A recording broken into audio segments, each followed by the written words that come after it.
ہمیں ایک ایسی چیز کا نہیں پتا جو برحق ہے، یعنی موت۔ میں موت کی بات کر رہی ہوں، اور آج میں موت کے بارے میں وہ تمام کویسچنز کلیئر کروں گی جو اکثر ہمارے مائنڈ میں آتے ہیں اور ہم سوچتے ہوئے بھی ہم اس کو نہیں سوچ پاتے۔ ٹھیک ہے، سب سے پہلے تو میں یہ بتاؤں گی کہ موت ہوتی کیا ہے، موت کا اصل مطلب کیا ہے۔ یعنی ہر شخص کی جتنی عمر مقرر ہے، نہ اس سے کچھ گھٹے اور نہ ہی بڑھے، اور جب وہ عمر پوری ہو جاتی ہے تو ملک الموت یعنی موت کا فرشتہ یعنی حضرت عزرائیل علیہ السلام روح قبض کرنے کے لیے آ جاتے ہیں اور اس کی جان نکال کے لے جاتے ہیں۔ اس کو موت کہتے ہیں۔ تو پھر ہم یہ کیوں کہتے ہیں کاش فلاں بندہ یہ خوشی دیکھ لیتا، کاش وہ ابھی نہ مرتا، کاش وہ گھر سے ہی نہ گیا ہوتا، کاش وہ آج نہ مرتا۔ تو ہم اس طرح کی ان گنی باتیں کیوں کرتے ہیں؟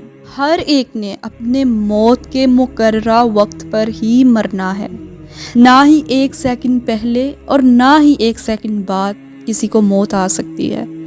جو وقت ہے تب ہی انسان کی موت آتی ہے۔ اب ہمارے مائنڈ میں یہ کویسچن آتا ہے کہ موت کے وقت ہمیں کیا نظر آتا ہوگا، جو مر جاتے ہیں لوگ انہیں کیا نظر آتا ہوگا؟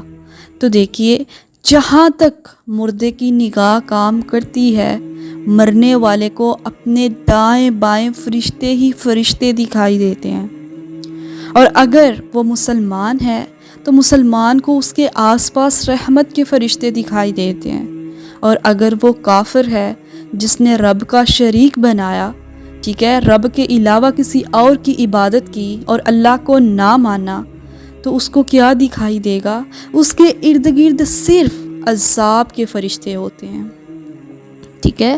اور مسلمان آدمی کی روح فرشتے عزت کے ساتھ لے کے جاتے ہیں، اور کافر کی روح ذلت اور نفرت سے لے کے جاتے ہیں۔ بہت بڑا کویسچن جو ہمارے مائنڈ میں آتا ہے کہ مسلمان اور کافر کی روح، دونوں کی روح کہاں رہتی ہوگی، آخر کہاں پہ؟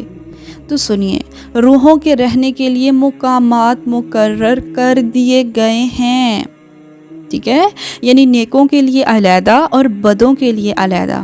اگر میں مسلمان کی بات کروں تو مسلمان کی روح قبر پر رہتی ہے، یا پھر آسمان اور زمین کے درمیان رہتی ہے، ٹھیک ہے، یعنی کسی کی پہلے دوسرے ساتویں آسمان تک رہتی ہے، اور کسی کی آسمانوں سے بھی بلند رہتی ہے۔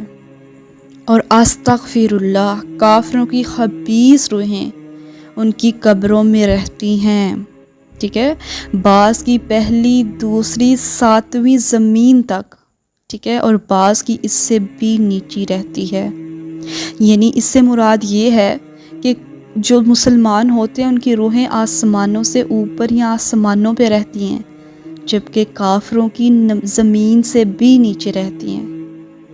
استغفر اللہ، استغفر اللہ۔ بدن پر جو گزرتی ہے نا، روح پر ضرور اس کا اثر پڑتا ہے، ٹھیک ہے، اس کو روح اس چیز سے ضرور آگاہ ہوگی۔ یعنی اگر روح کو جسم کو ثواب ملے گا تو روح کو راحت ہوگی، اور اگر جسم پر عذاب ہو رہا ہوگا تو روح کو بھی تکلیف ہوگی۔ موت یہی ہے کہ روح جسم سے جدا ہو جائے، نہ کہ یہ کہ روح بھی مر جائے، اور جو روح کو فنا مانے وہ بد مذہب گمراہ ہے۔